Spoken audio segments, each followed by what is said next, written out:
This is Reality Dispatch, written by Jim Mins.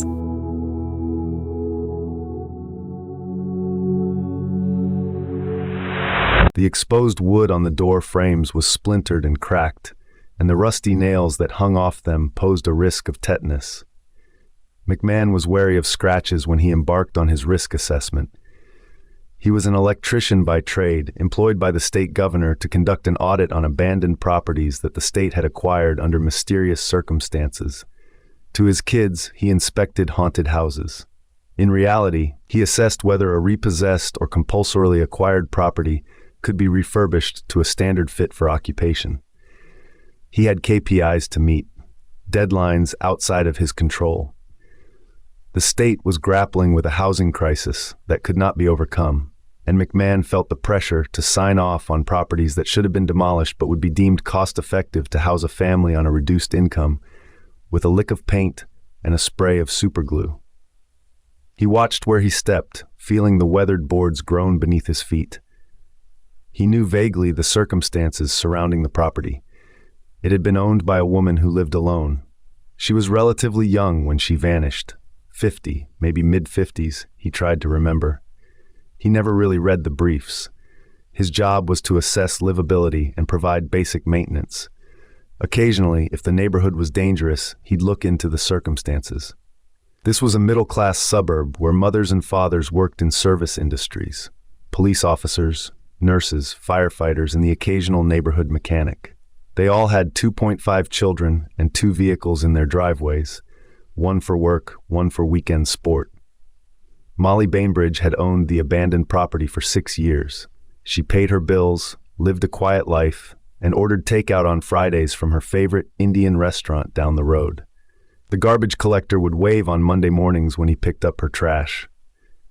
He was questioned for 80 minutes on 3 separate occasions when she never showed up for work, and was called in again 3 months later when the case went cold. He was summarily dismissed when a lack of evidence was determined.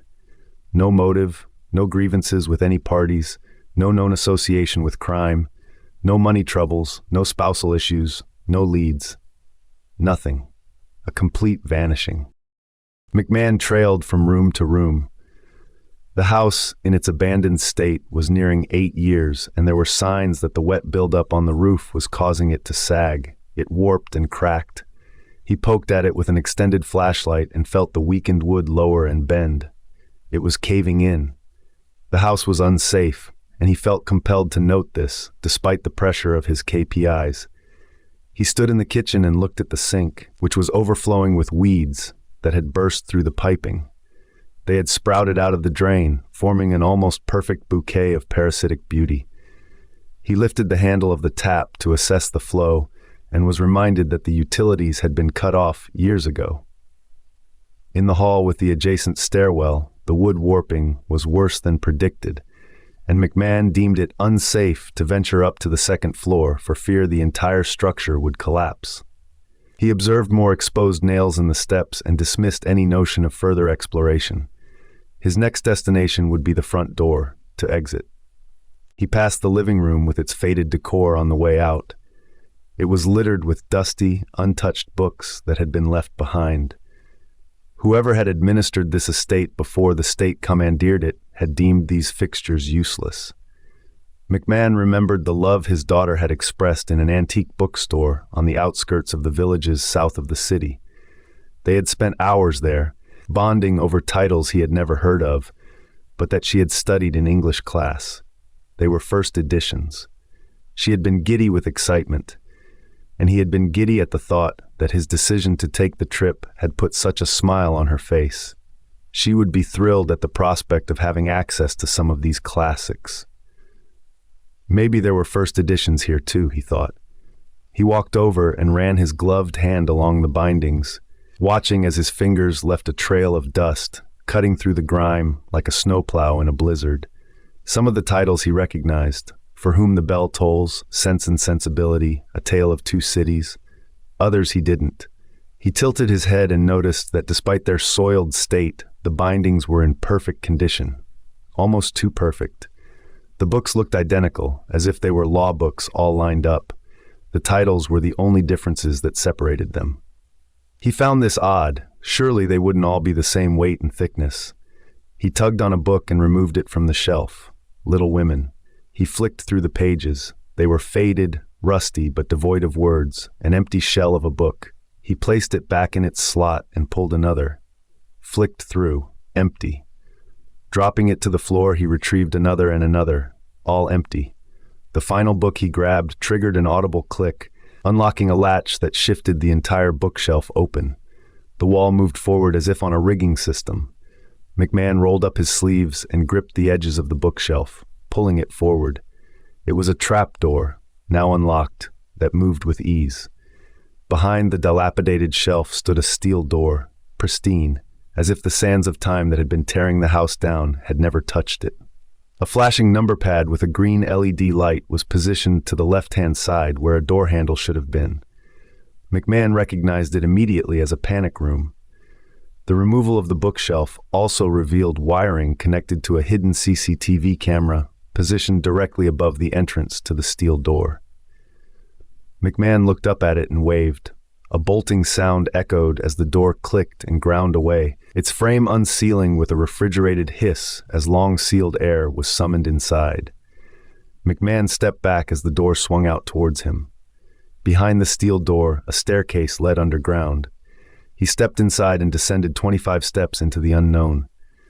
At the halfway mark, he heard music. As he reached the subterranean level, he saw a hallway stretching beyond what should have been the limits of the suburb, a hidden oasis. He proceeded towards the source of the music. It grew louder. He reached a corner and turned into an exposed underground ballroom where 100 masked faces all turned to look at their intruder. Their leader, in a Venetian ball mask, pointed a scepter at him. He was dressed in a tuxedo and wore a cape. "Our seal is broken. The outside world has entered," he announced.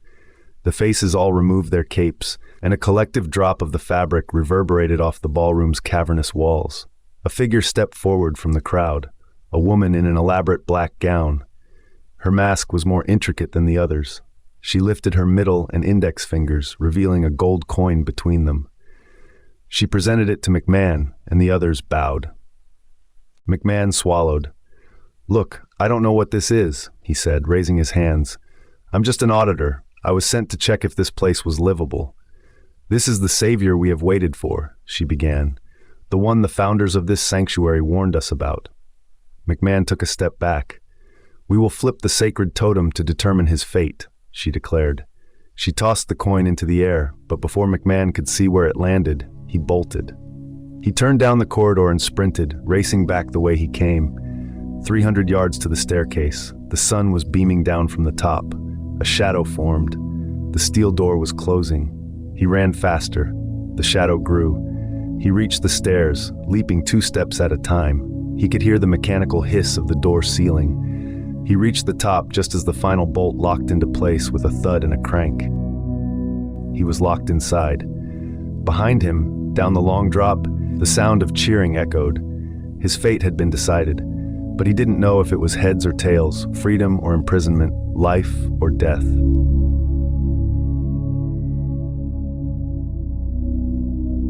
For more stories of fact-based fiction, head to jimmins.substack.com.